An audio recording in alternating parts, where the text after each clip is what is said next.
안녕하십니까. 네, 인천 성덕교회 이승민 형제입니다. 만나뵙게 돼서 매우 반갑고, 이 귀한 자리에 초대해 주셔서 개인적으로 굉장히 영광스럽게 생각하고 있습니다. 방금 이제 앞서 두 분 말씀해 주셨는데, 개인적으로 감동스러운 내용들이었고, 또 방금 앞서 전해주신 성도님께서 되게 즐겁게 해주셔가지고 좀 마음이 훨씬 편안한 상황입니다. 죄송한데 이 다음 시간이 식사 시간이잖아요.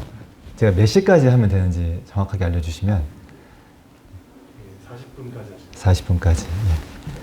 39분까지 확실하게 마치도록 하겠습니다.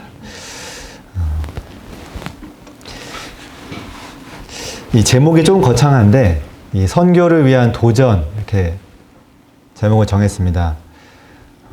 어떠한 도움을 드릴 수 있을까 생각을 해보다가, 저희 교회가 좀 제로 베이스에서 이 유학생 사역을 시작한 게 다른 교회들과는 조금 특징이라는 얘기를 들어가지고, 만약에 유학생 선교에 대해서 이제 관심이 있고 또 그것을 이제 새롭게 시작하는 교회에 저희가 하고 있는 이 많은 여러 가지 일들이 좀 도움이 되지 않을까 싶어가지고, 실제적인 도전의 입장에서 할 수 있는 사역들에 대해서 저희가 정의를 해보고 필요한 것들을 함께 나눌 계획입니다.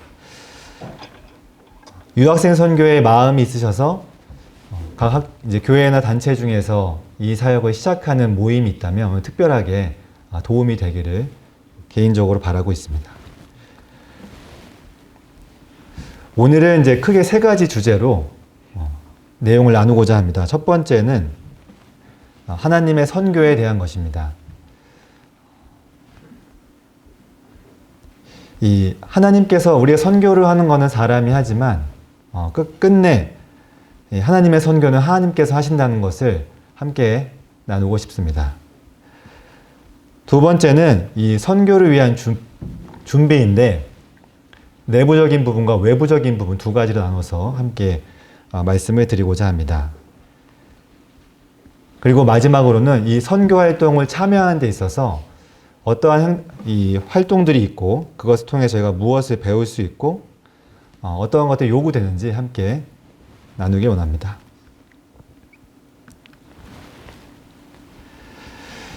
먼저 하나님의 선교에 대해서 말씀을 드리겠습니다. 이 하나님의 선교를 어떻게 정의할 수 있을까? 또는 하나님의 선교를 어떠한 모습으로 말씀드릴 수 있을까 하다가 제가 이 앞에 보이는 그림을 하나 준비했습니다. 제 개인적으로는 이 그림이 유학생 선교 또는 하나님의 선교를 가장 잘 나타낸다고 생각하고 있습니다. 다들 아시는 것처럼 하나님의 선교는 하나님께서 이끄십니다. 에베소서 1장 11절은 다음과 같이 말씀을 하고 있습니다. 저희 함께 말씀을 읽어보겠습니다. 시작. 모든 일을 그의 뜻의 결정대로 일하시는 이의 계획을 따라 우리가 예정을 입어 그 안에서 기업이 되었으니.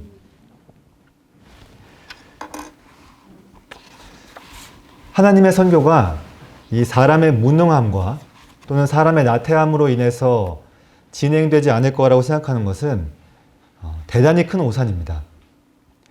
하나님께서 만약에 어떠한 지역이나 어떠한 일을 하기로 결정하셨다면 반드시 그 일은 진행이 될 것이고 이루어질 것입니다.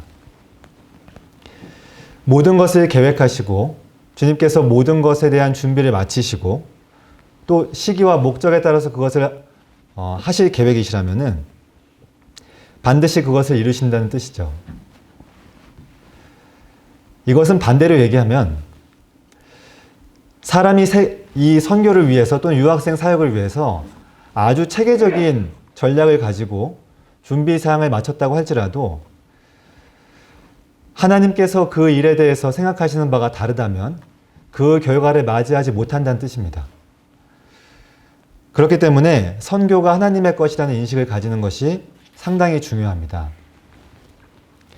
만약에 사람이 이 인식, 곧 하나님께서는 하나님의 선교를 한다는 인식을 갖지 못하면은 두 가지 문제에 빠지게 됩니다. 첫 번째는 전략에 지나치게 집중하게 됩니다. 내가 생각한 이 선교의 방향이 있고 이 선교를 통해서 얻고자 하는 결과가 있는데 그것을 만약에 얻지 못하게 될 경우가 있잖아요. 그러면 보편적으로 일반적으로 사람들은 어떤 생각을 하냐면은 전략이 잘못됐구나 생각합니다. 그럼 계속적으로 이 원하는이란 단어에 대해서 조금 부담을 느끼실 수도 있지만 원하는 결과를 얻을 때까지 전략을 수정하는 시간을 많이 보내게 됩니다. 두 번째로 성과에 따라서 사역의 여부를 결정합니다. 여부라는 것은 성과에 따라서 방향을 결정한다는 뜻이 아니라 성과에 따라서 할지 말지를 결정한다는 뜻입니다. 선교가 중요하고 이 앞서 말씀하신 대로 그것이 굉장히 의미 있고 중요하고 하나님께서 원하신다는 것을 알면서도 예상했던 바대로 이것이 흘러가지 않는다는 것을 다수의 사람들이 얘기하게 될 때 그 사역을 중단하는 경향이 있습니다. 그렇기 때문에 하나님께서 하나님의 선교를 하신다는 것을 그 모임 또는 단체, 교회에서는 반드시 생각하고 있어야 됩니다. 만약에 이 얘기를 하나님께서 하나님의 선교를 한다는 생각을 갖지 않게 되면은 때로 좋은 전략을 가지고 그것에 대해서 집중하거나 추진했을 때 어떤 원하는 결과를 얻을 수가 있잖아요. 그러면은 그 전략이 옳았다고 평가를 하게 되고 끝내 그 전략이 옳았다고 평가를 받는 순간 하나님의 영광이 많이 가려집니다. 더욱 안타까운 점은 그 좋은 전략이 A라는 지역에서 예를 들어 성공을 이뤘는데 B라는 지역에서 성공을 이루지 못할 수 있거든요. 그렇게 되면 또 말씀을 드린 대로 전략에 지나치게 집중합니다. 이런 일이 반복이 되다 보면은 사역의 여부가 결정이 되고 이 사역을 추진하는 그 내부적으로 상당히 어려움을 맞이하게 되는 일들이 있습니다. 그렇기 때문에 우리의 모든 사역에서 가장 중요한 점은 하나님의 선교는 하나님이 아까 말씀하신 대로 하나님의 마음에 대한 일치이고 하나님의 뜻에 대한 순종이다. 이런 마음을 가질 필요가 있습니다. 그래서 이 사역에 동참하시는 모든 분들이 꼭 이 마음을 갖게 되시기를 진심으로 소망하고 있습니다. 실질적으로 그럼 내부적인 준비사항에 대해서 말씀을 드리겠습니다. 오늘 드리는 이 내용들은 저희 교회에서 하고 있는 그 준비사항들에 대한 것이고 그렇기 때문에 앞서 말씀을 드린 대로 모든 지역에 공통되게 적용이 돼야 한다. 이런 뜻은 아닙니다. 저희 교회에서 이렇게 하고 있다는 걸 알고 계시고 저렇게도 진행이 필요한 건가 보구나 라고 도움을 받으시면 좋겠습니다.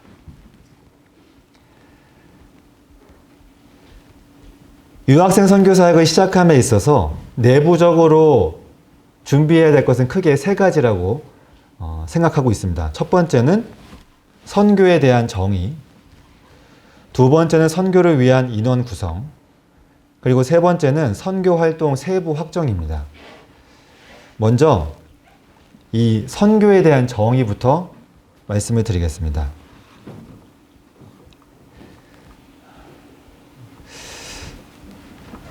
성도님들께서는 이 선교를 무엇이라고 생각하시나요? 선교는 복음을 전하는 것인가요? 그렇다면 유학생들 또는 우리 이주민들에게 여러 가지 선행을 베푸는 것은 선교인가요? 선교가 아닌가요? 만약 선행이 이 복음을 전하기 위한 수단에 불과하다면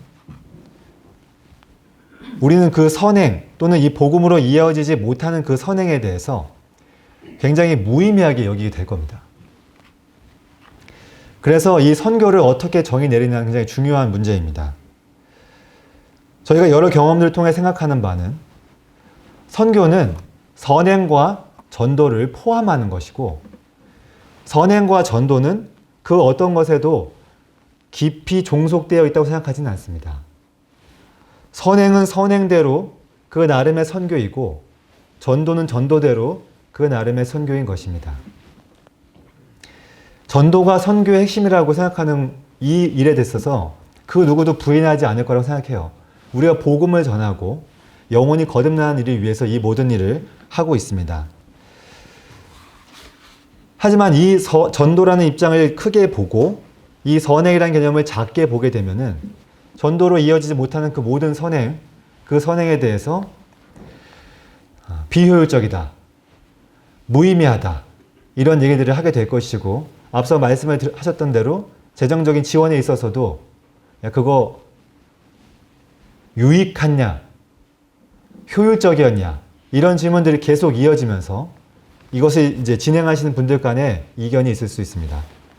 그래서 이 선행에 있어서만큼은 저희가 항상 히브리서 13장 말씀을 마음에 새기고 있는데 저희 함께 읽어보겠습니다. 시작. 오직 선을 행함과 서로 나누어 주기를 잊지 말라. 하나님은 이 같은 제사를 기뻐하시느니라. 하나님께서 선을 베푸는 것, 그리고 나누어 주는 것을 좋아하십니다. 이것은 하나님께서 그 자체로 기뻐하시는 제사입니다. 근데 이것을 모두 다 이 복음 전도를 위한 앞에 선행 어떤 활동으로만 여겨지게 되면은 그 일을 매우 열심히 하는 그 사람에게 굉장히 낙심하게 하는 말들을 하게 되죠. 그래서 선행을 하고 나누어 주고 사랑해 주고 그런 이 모든 일들을 하나님께서 기뻐하신다는 것, 그것에 대해서 계속적으로 이 선교하시는 분들 모든 마음 가운데 하나하나씩 심어줄 필요가 있습니다. 두 번째로 인원 구성입니다. 이 섬기시는 분들의 인원에 대해서 유학생 선교를 중심으로 말씀을 드리면, 다들 아시는 대로 이 유학생들은 젊은 친구들입니다. 20대. 따라서 이 해당 사역을 수행할 때는 젊은 사람들이 필요해요. 이 젊은 사람들이 필요하지 않다고 여기시면은 그거는 유학생들 마음을 잘 모르셔서 그럴 수 있어요. 그러면은 이 유학생 선교를 위해서 젊은 사람이 필요하냐는 이 질문에 제가 말씀을 드리고 싶은 건 그렇다라는 겁니다. 그럼 젊은 사람이 누굴까요? 대학생들, 20대만 젊은 사람일까요? 아닙니다. 젊은 마음을 가진 사람. 성도님들 젊은 마음을 갖고 계시죠? 아니신가 보네요. 젊은 마음을 가지시면 이 사역을 할 수 있습니다. 근데 이 마음이 정말 중요하냐? 굉장히 중요합니다. 젊은 마음을 갖고 있지 않으면 유학생들과 대화가 어려워요. 그리고 젊은 마음이 있기 때문에 이 젊은 친구들을 만나시는 겁니다. 사실 나이가 뭐가 중요합니까? 저희 유학생들은 저를 다 다니엘이라고 부릅니다. 제가 먼저 저를 다니엘이라 소개를 하고 다 저를 다니엘이라 불러요. 미국은 나이가 없잖아요. 누구나 친구가 될 수 있습니다. 근데 이 젊음이라는 단어를 우리 마음에 새기는 게 필요하고, 그런 분들이 또 이 사역을 함께 하시는 게 중요하죠. 그리고 사실 실제적으로 진짜 젊은 친구, 대학생 또는 20대의 친구들이 필요합니다. 이제 최근에 어떤 유학생 함께 모이게 됐는데, 저희 모임에 이제 초대를 했는데,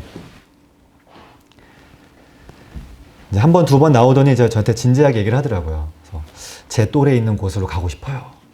그래서 내가 나이가 많이 들어서 그런가 보다 이렇게 생각을 한 게 좀 있었는데, 그래서 유학생 사역은 유학생에 대한 그 젊은 층의 인원이 좀 필요한 게 있습니다.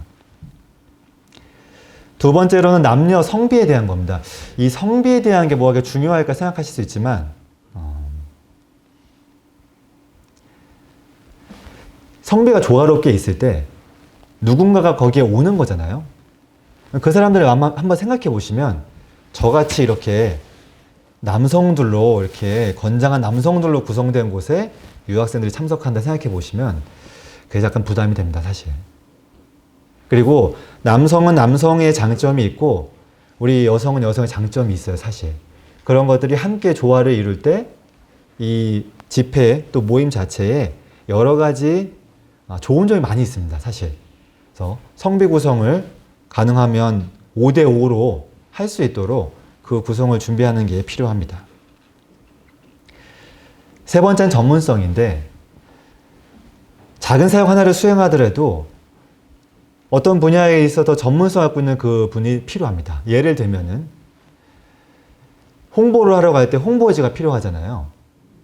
그럼 이 홍보지를 어떻게 만드냐? 이렇게 저처럼 뭐 단어 몇 개를 넣어가지고 만들 수도 있어요, 사실. 근데 유학생들의 그 관점과 그 생각에 맞는 아름다운 홍보지를 만들 수 있는 사람이 있습니다. 교회 또는 단체에. 그런 사람들의 전문성을 찾을 필요가 있어요. 이거 보시면서 저거 다 아는 거 아닌가? 이렇게 생각하실 수 있는데, 제가 말씀을 드리고 싶은 거는 열정이 너무 세다 보면은 이렇게 필요하다고 생각되는 것조차도 사람 구성에서 배제를 시킨다는 겁니다. 같이 하시겠어요? 같이 하시겠어요? 몇 명 물어보고 됐다 하고 그냥 가신다는 거예요, 사역을. 그렇게 되면은 이 사역을 진행하는 상황 속에 부족함이 보이고 그 부족함에 대해서 끝내 이 전문성 있는 사람을 찾게 된다는 겁니다. 그래서 무언가 시작할 때 이런 것들이 필요하다는 거 한번 들으시고, 그런 일들이 필요하고 같이 하는 게 중요하구나라는 마음을 가지시면 좋겠다는 생각입니다. 그것에 이 방점을 찍는 게 언어입니다. 아까 강영규 원장님 말씀해 주셨는데, 열정이 있어서 이제 유학생들 가서 만나면 한국말로 하면은 이렇게 될 거라고 생각하실 수 있잖아요. 실제로 많은 유학생들이 한국어를 요즘 잘 하긴 하는데, 그래도 그 나라의 언어를 써야 됩니다. 근데 우리 교회나 단체에 어떤 유학생의 그 나라의 말을 쓸 수 있는 사람이 많이 없잖아요. 그렇게 될 경우에 어떻게 하느냐? 그렇게 되면 어차피 사역을 못하는 거죠, 이렇게 생각할 수 있는데, 제가 말씀을 드리고 싶은 거는 그런 사람들을 찾기 위해서 노력해 보시는 거죠. 그런 사람들이 와주기를 기도하고, 그리고 만약에 아까 말씀드린 대로 정말 우리나라가 유학생 선교의 전초기지가 될 거라고 생각이 드신다면 그런 사람들을 또 비전을 주고 길러내는 거죠. 장기적으로.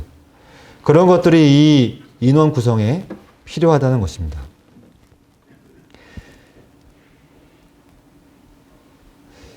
모임이나 단체에서 어떤 사역을 함에 있어서 그 사역을 어떤 1인에게, 언어를 사용하는 사람 1인에게만 집중하는 것이 아니고, 그 1인이 만약에 없어졌을 때 그 사역 역시 계속 지속되기를 원한다고 한다면은 그 모임 내에서 언어 습득과 언어를 위한 노력들이 계속적으로 진행될 필요가 있지 않을까요?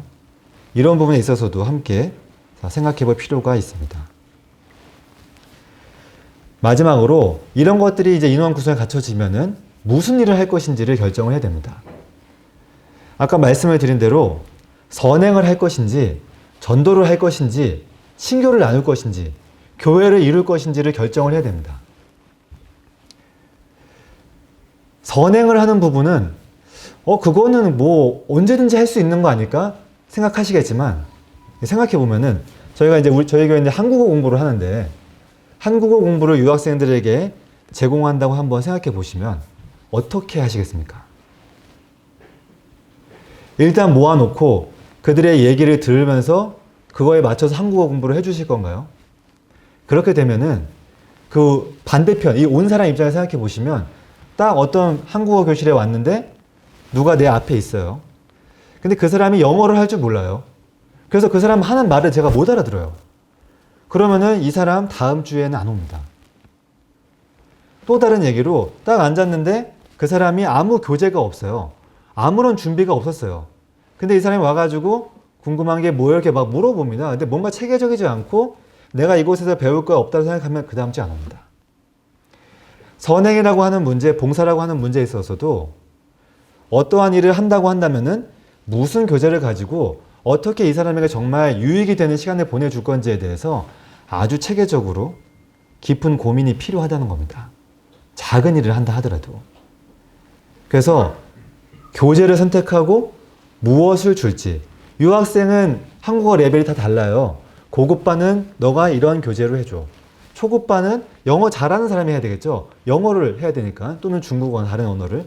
그 사람은 이거는 너는 이런 교재로 일반 대화로 해줘. 이런 것들을 미리 얘기해서 인원 구성을 마치고 시작을 해야 한 명이 오든 두 명이 오든 세 명이 오든 적절하게 그 일을 할 수 있다는 겁니다. 두 번째는 전도인데 뭐 너무나 여기 훌륭하신 분들이 많으니까 전도 유학생들 만나면 전도 술술술술 하시죠. 이렇게 술술술술. 그러면은 그 전도는 누가 하시나요? 한 분만 하시나요? 한 분만 하시는 집회가 되겠네요. 아니면 그 한 분이 모든 유학생을 다 따라다녀야 될 건데 그게 아니고 친밀함을 쌓으면서 친교를 얻은 사람들이 직접 복음을 전할 수 있는 기회와 비전에 대해서 생각해 보신다면 전도를 하는 것도 교육이 필요하죠. 그래서 저희 교회는 이제 보통 유학생들이 영어를 많이 쓰니까 영어 복음 전도 교재를 가지고 전도를 하기 위해서는 이 교재를 같이 공부를 마쳐야 됩니다. 그리고 그 교재를 마치고 그 순서대로 복음을 전하면 어떤 사람이 그 일로 인해서 빠졌을 때나 서로 소통을 함에 있어서도 이 영적 수준이나 지금 단계가 어느 정도에 와 있는지를 알고 그것을 이제 대체해서 이어가기도 하고 그런 수준에서 같이 교제를 하기도 하는 이런 것들을 진행을 하고 있어요. 전도를 함에 있어서도 뭐 한 사람을 통해서 집회를 할 수도 있고 개별을 할 수도 있지만 그거 역시도 어떠한 내용으로 어떠한 복음을 같이 나눌 것인지에 대해서 함께 공감과 공유가 필요하다는 것입니다. 세 번째는 이제 친교 및 집회 운영 방안인데 아까 이제 교회를 운영하시잖아요. 작은 교회를 하나 운영해도 순서가 있지 않습니까? 그럼 찬양은 누가 할지, 어떠한 찬양으로 움직일지, 사람들이 앉아있으면 PPT를 쏠 것인지, 차트를 넘길 것인지, 누가 말씀을 전할 것이고 그 사람 담당해서 할지에 대해서 정하시잖아요. 이런 집회 운영 방안 프로그램도 아주 세부적으로 짜져 있어야 됩니다, 사실. 그게 아니면은 그냥 멀뚱멀뚱 와가지고 누군가 초대했는데 뭔가 유기적으로 돌아가지 않는 상황 속에서 그 집회와 모임에 대한 신뢰를 많이 잃어버리게 됩니다. 누군가가 내가 거기 왔다고 생각해 보시고 거기에 왔을 때 그 사람의 입장이 되어 보시면 지금 말한 것들이 얼마나 중요한지를 아실 수 있거든요. 그래서 선교를 위한 내부적인 준비에 있어서도 소홀하지 않아야 된다. 그 말씀을 꼭 드리고 싶습니다. 다음은 외부인데 외부는 두 가지 측면입니다. 하나는 유학생에 대한 거고 하나는 대학교에 대한 겁니다. 유학생에 대해서 공부해야 됩니다. 유학생에 대해서 공부한다는 게 무슨 말일까 싶지만 언제 한국에 오고 그럼 주로 어디 살고 언제 밖으로 나오고 어디를 도대체 가는지 왜 왔는지 전공이 뭐고 무슨 목적으로 왔는지를 자세하게 공부할 필요가 있습니다. 그런 게 뭐 필요해요? 이렇게 생각하실 수 있는데 제가 간단한 예를 들어드릴게요. 이제 교회에서 이제 방금 말씀드린 저희 노베이스에서 시작을 하니까 인하대학교 뭐 전도하러 갑시다 이렇게 했어요. 그래서 보통 성도님들이 언제 모이시죠? 일요일에 모이시잖아요. 그래가지고 그러면 오후에 갑시다 해가지고 모여서 캠퍼스로 갑니다. 캠퍼스에 부푼 마음 가지고 홍보에 들고 막 가요. 가서 딱 갔더니 유학생이 없어요. 그 유학생이 왜 없죠? 일요일이니까. 일요일엔 유학생 밖에 안 나옵니다. 집에서 가만히 있어요. 집에. 근데 그러면 저희는 이제 그거를 모르는 상태에서 첫 번째 일요일 날 가죠. 유학생 없었어요. 유학생 오늘은 못 만났다. 어떤 생각하시죠? 다음 주에 있을 거야. 다음 주에 똑같이 갑니다. 그 시간에. 그 유학생이 있나요? 없나요? 유학생 없습니다. 일요일은 안 나오니까요. 근데 계속 그런 것들을 우리는 공부하지 않고 언젠가 기회가 있을 거야 이렇게 생각을 하는데 유학생이 언제 오고 언제 나타나는지도 공부할 필요가 있어요. 그리고 어떠한 마음으로 오는지 유학생들은 중국 유학생들이나 이쪽 유학생들은 여기 오기 전에 교육을 받습니다. 한국엔 이단이 많아. 기독교인이 이런 형태로 접근하면 피해야 된다. 이런 교육을 받고 와요. 사실. 근데 그런 것들을 아셔야 이들과 대화할 때 무슨 대화가 시작이 돼야 되는지 이런 것들을 정의할 수가 있습니다. 대학교인데 뭐 여기 이제 교수님도 계시고 하면 이제 사실 교수님 계시면 대학 캠퍼스 사역 그렇게 어렵진 않아요, 사실. 근데 제가 말씀드린 노베이스에서 시작을 하시면 일단 교회 그 학사 일정을 먼저 알아야 됩니다. 언제 오는지, 언제 유학생들과 관계를 가질 수 있는지, 홍보를 할 수 있는지를 알고, 동아리로 등록을 해야 신뢰성이 있어요. 요즘은 신뢰가 없으면 모임에 참석하지 않습니다. 어떻게 하면은 이 사람들이 제가 계속 말씀드린 대로 반대편 입장에서 한번 생각해 보시라는 겁니다. 여기가 정말 내가 믿고 갈 만한 단체인지 그런 집회인지를 모르고 오지 않거든요. 그래서 저희는 이제 ISF라고 하는 국제학생회, 이 한국어 공부를 위주로 하는 학생회 단체와 함께 협력을 하고 있는데, 그 단체와 협력을 하기 때문에 유학생을 모집하거나 유학생과 커머하는데 별로 어려움이 없어요.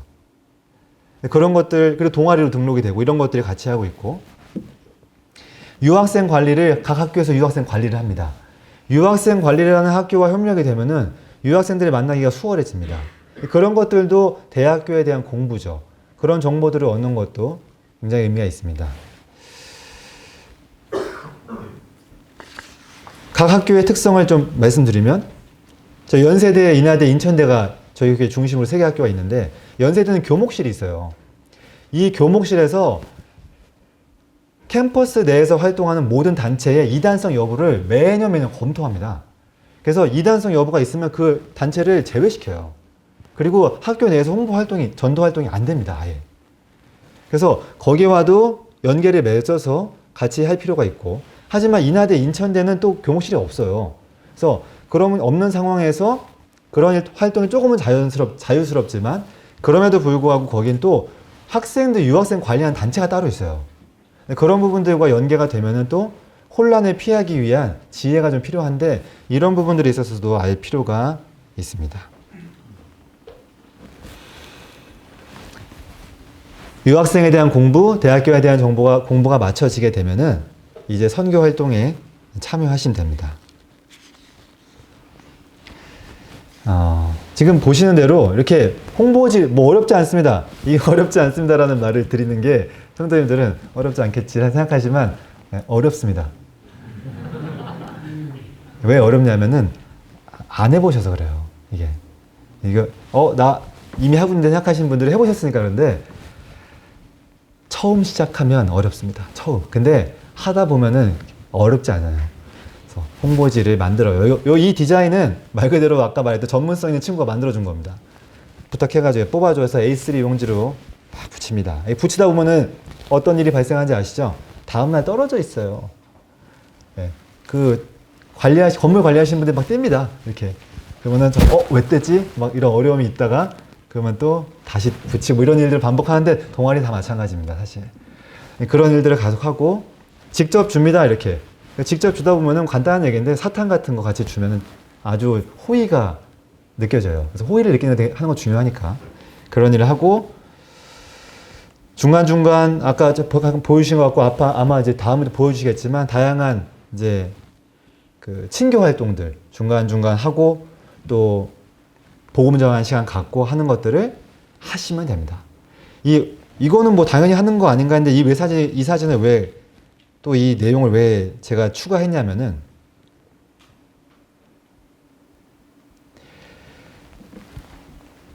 일단 이거를 마음을 가지고 해보셨으면 하는 거예요.